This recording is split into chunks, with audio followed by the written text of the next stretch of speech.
Welcome. It's another day of intense cold here and another day of winter weather advisory and another day of winter storm warning. So we'll see what happens today. I'm inside again to stay warm. And you may wonder, what do we do around here when it's so cold that it's really cold, that you have to worry about your pipes freezing inside the house? Well, we went out and did a walking tour of Cleveland downtown yesterday. And a bunch of people were outside downtown for the tree lighting.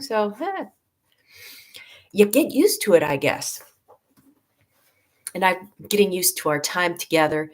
And it's a shame that it will be coming to an end. But I have faith that whatever comes next will be just marvelous as well. In fact, many things come to an end. And today I'm dedicating the practice to Annapurna Devi, who lost one of her great friends, Ella, and thinking about you.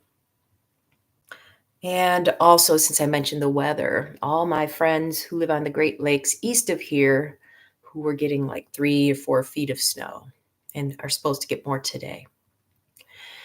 Well, Krishna in the Bhagavad Gita is always thinking of his best friend Arjun, and he knows that their time together in this very intimate setting, this heart-to-heart talk, is coming to its conclusion also in chapter 18, the Yoga of Liberation by Renunciation.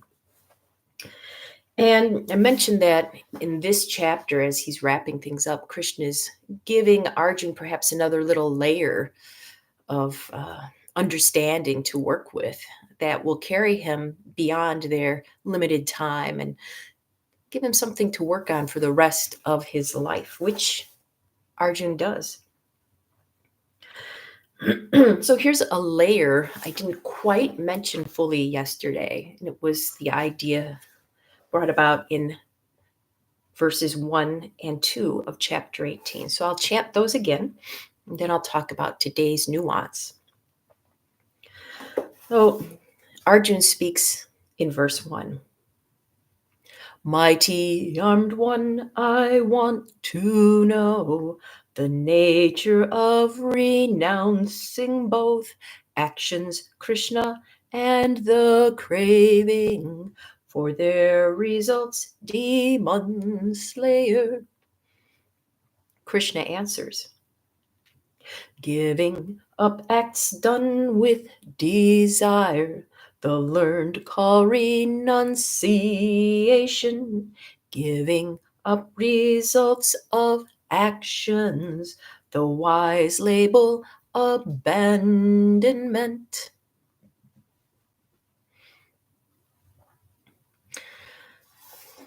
So yesterday I talked about this kind of the difference between giving up action and acting but not being attached to the results. There's this attachment, and attachment is generally in the form of kama, which translates as desire.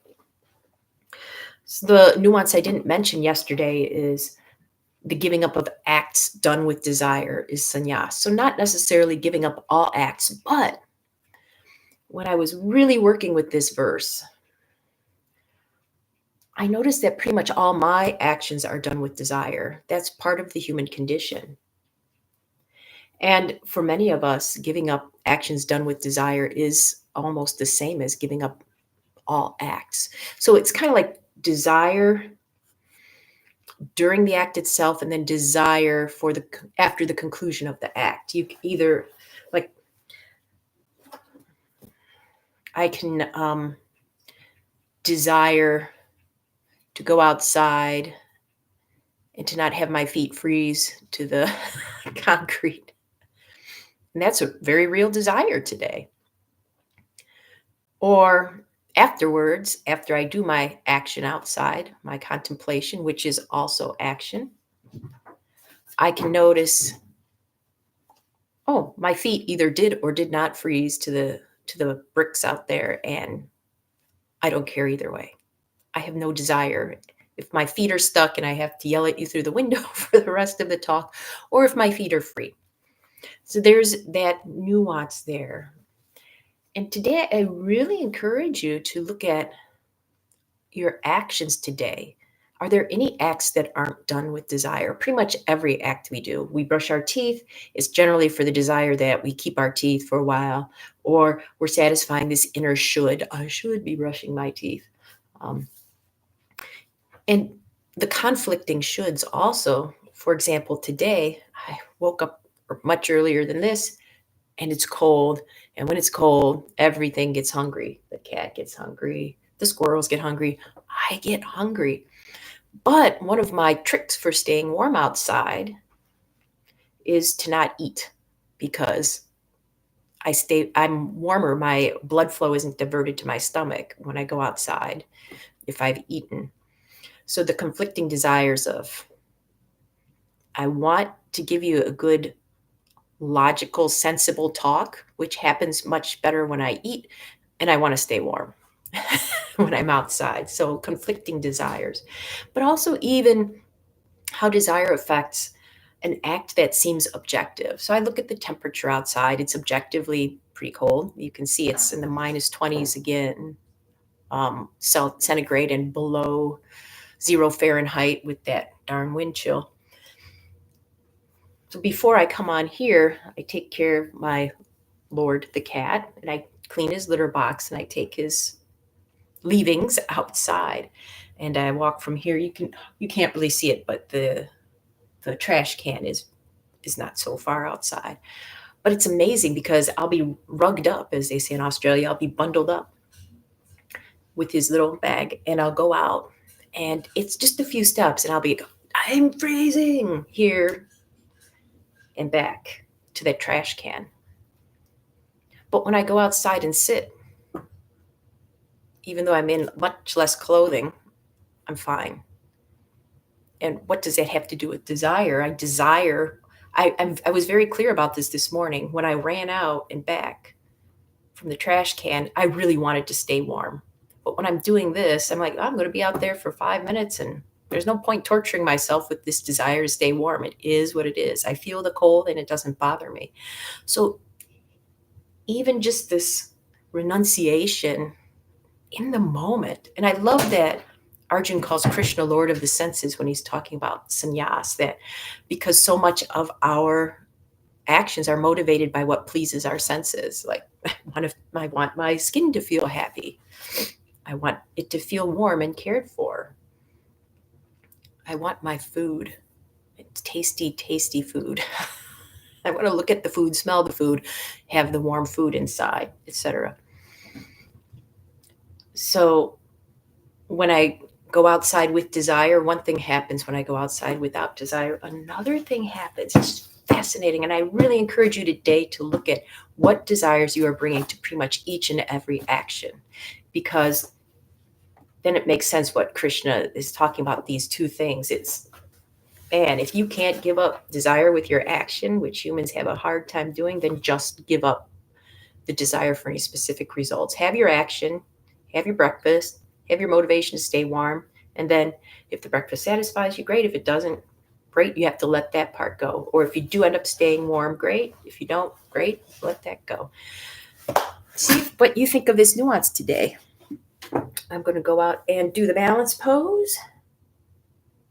And then we will do our 5-minute contemplation. And I noticed I did indeed come back in without too much tweeting. I'll endeavor for that today.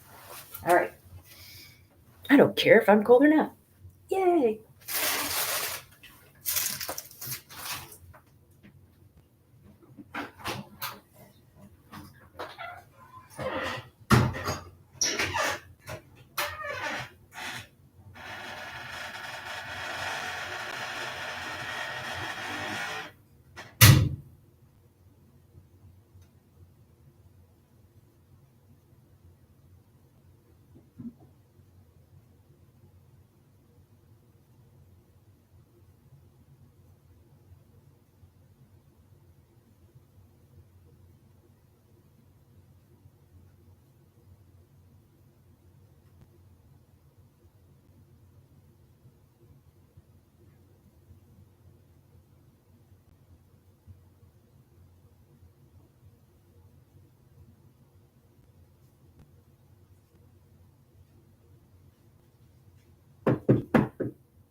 Okay, it's time for our 5 minutes of contemplation. I've given myself an extra 20 seconds to get out there and get settled. And once again, hopefully, I will be aware of the time so you don't get too much beep, beep, beeping at the end.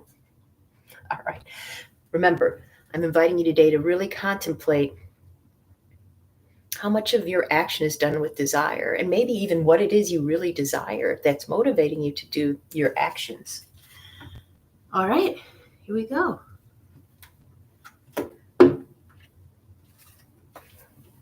Over here.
Welcome back.